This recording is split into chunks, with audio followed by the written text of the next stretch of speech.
YMCA leaders from various countries in Africa gathered in Nairobi from the 10th to 12th November for a series of governance meetings. The meeting gathered the Executive Committee of the Africa Alliance, board presidents of national movements, national general secretaries, and youth representatives. Our partners from Y Global and Y Care International, All We Can, as well as Carlos Sanvi, the Secretary General of World Alliance of YMCAs, were in attendance. We were able to achieve several objectives during the meeting as follows. 1. Board Presidents' Orientation, Capacity Building and Exchange. Je pense que c'est une excellente idée. J'étais venu voir ma nièce, justement, pour voir un peu dans la procédure de clôture de cette activité, comment pourriez-vous, au nom du président, faire une adresse particulière de remerciement au staff qui a tant souffert lors de Covid et qui aujourd'hui encore dans le recouvrement et dans un processus de vulnérabilité. Taking the form of the African traditional board president's breakfast, it was an occasion to welcome the newly elected board presidents from national movements, share information about the African and the global movement, and also get updates from national movements, including a database of in-house competencies in different areas. The leadership and roles of board presidents were also discussed, as well as the improvements of the connections with the Africa Alliance. But it was also an occasion to share more about the Africa Y 3.0 and Vision 2030. And the board presidents' meeting most important outcome was a collective declaration to commit the national movements to the Vision 2030 and Africa Y 3.0.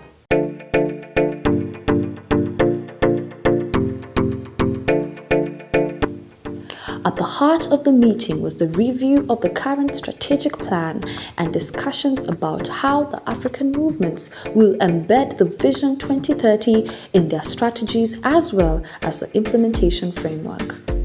The process was led by the consultants from Think Place Kenya. It was preceded by desk research and some individual interviews and will be followed by more individual interviews, surveys, and focus groups. The 4 pillars of impact of the Vision 2030 were acknowledged by the participants, and there were also acknowledgement of the alignment of the S to C area of impact. And I have a question for you that I want you to share with your table. How do you feel now, 6 years later, as you have seen that? Wait, hold on. Because on the table, there are also people who did not attend the same conference.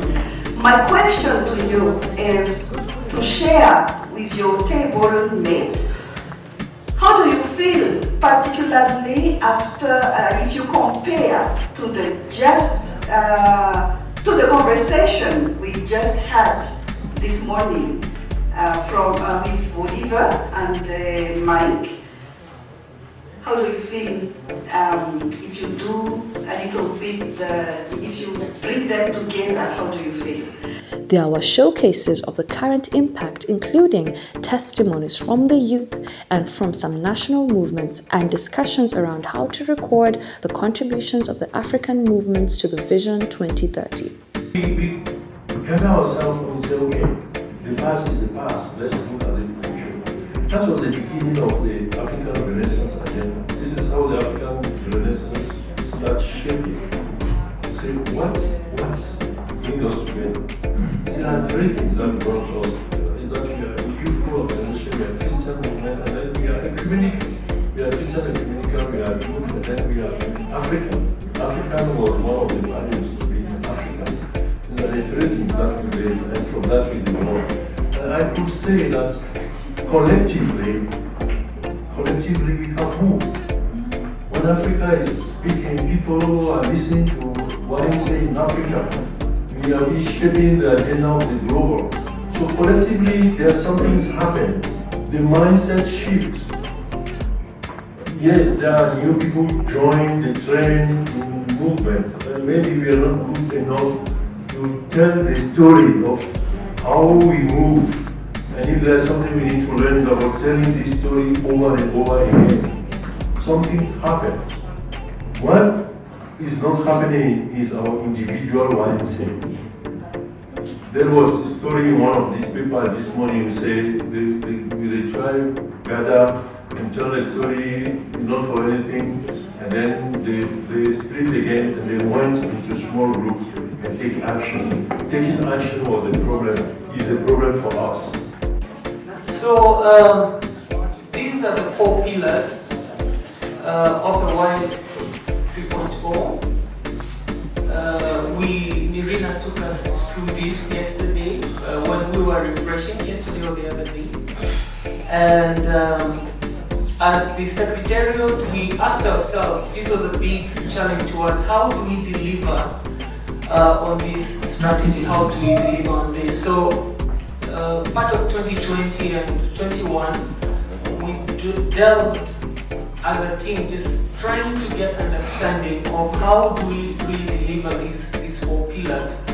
And what we did was to put ourselves in your shoes, how you perceive us and how we position ourselves to be able to deliver these 4 pillars.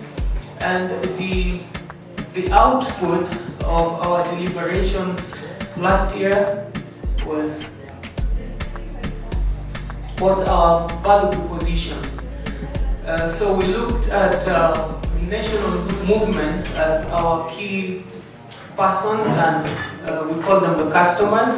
I know there would be controversy about the use of the word customer here, but we were very deliberate about using this terminology customer because we wanted to look at ourselves from the business lens. When we look at ourselves from the business lens, businesses tend to be very deliberate on what they do. Every single thing they do must have meaning at the next level.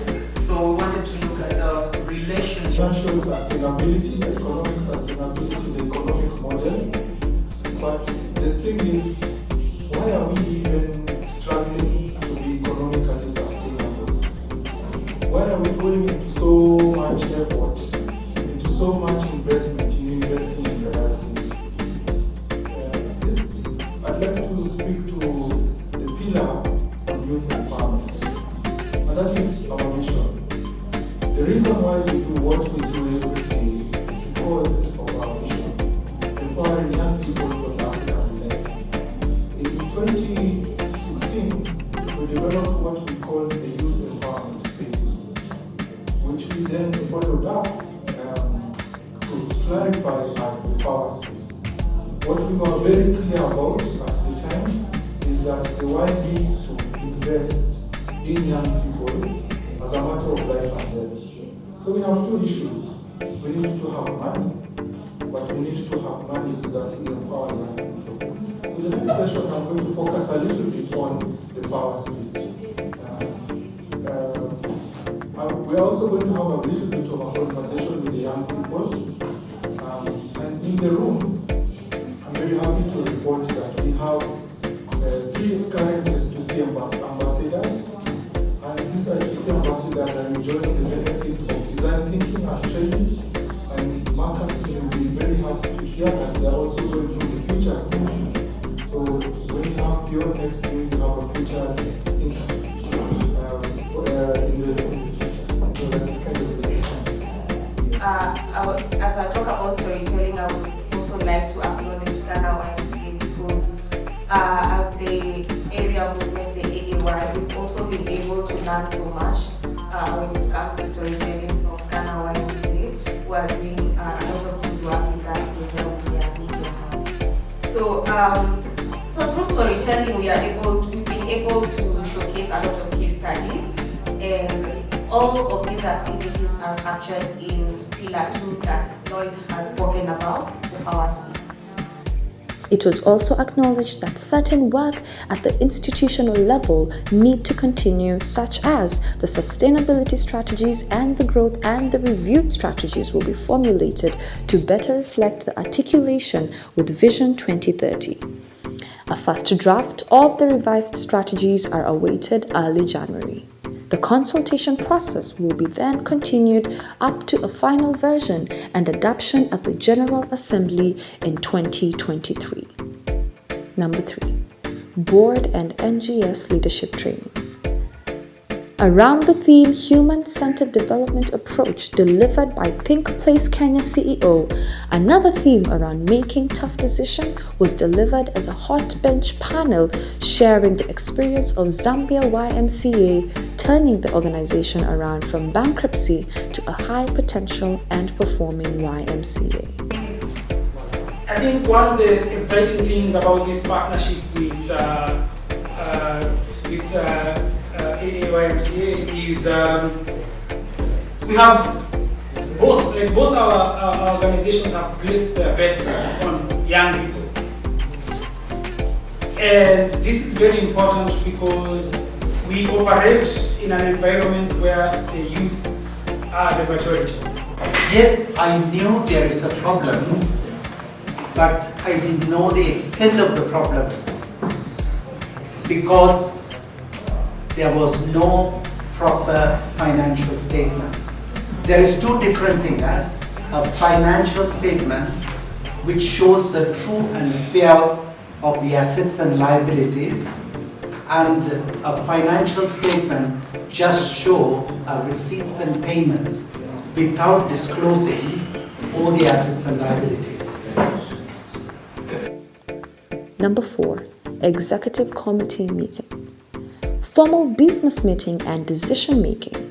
The Executive Committee meeting started with an online session 1 week before the event and continued in a special session during the in-person meeting.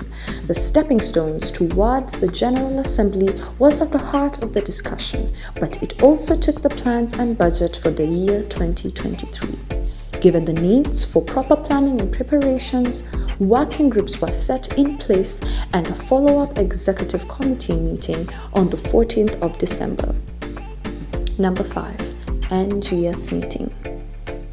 Special session of NGS meeting was facilitated for team building, exchange, and better peer support. Welfare and pensions were also discussed as it appeared as an important gap for almost every national movement. Carlos was part of that, and part of the first family conversation was a reflection on Ahus and some of the things coming out of there, some of his questions, some of his concerns, and also sort of from the community. But colleagues, coming out of those two conversations, and especially I think the first one, there was a sentiment that was expressed, and I'm going to try to just use the words that I can remember. But how do we come closer together as an alliance from a relationship point of view and from a trust point of view? Right after the World Council in Aras in July, 2 sessions of movement and cohesion building dubbed Family Conversation were held online, targeting an extended leadership of the African movements. The meeting in Nairobi hosted daily sessions of the family conversations, including some healing process from the past 2 years' crisis and reinforcement of the zonal functions, West, East, South, as a way to improve sharing and connections, inter-movements, and better deliver the mission. Online zonal meetings in December that happened just today for the Southern and Eastern Zone are planned for a follow-up, as well as 2 sessions of family conversation in February and May 2023. And they are part of a journey towards the General Assembly. We collectively note and declare our intent as the YMCA Executive Committee, as National President, as National General Secretaries, as youth leaders, and as AAY Secretariat to the following. We shall personally take responsibility for onboarding our national leadership and related constituents. As a result, the Nairobi Declaration, commissioned by board presidents of 17 NMs, prescribed commitment to deliver on the pillars of the Y 3.0 game plan, framed along the ideals of youth empowerment and enforced by the General Secretary Nirina Rakoto Malala in collaboration with board members and technical support of the AAY team.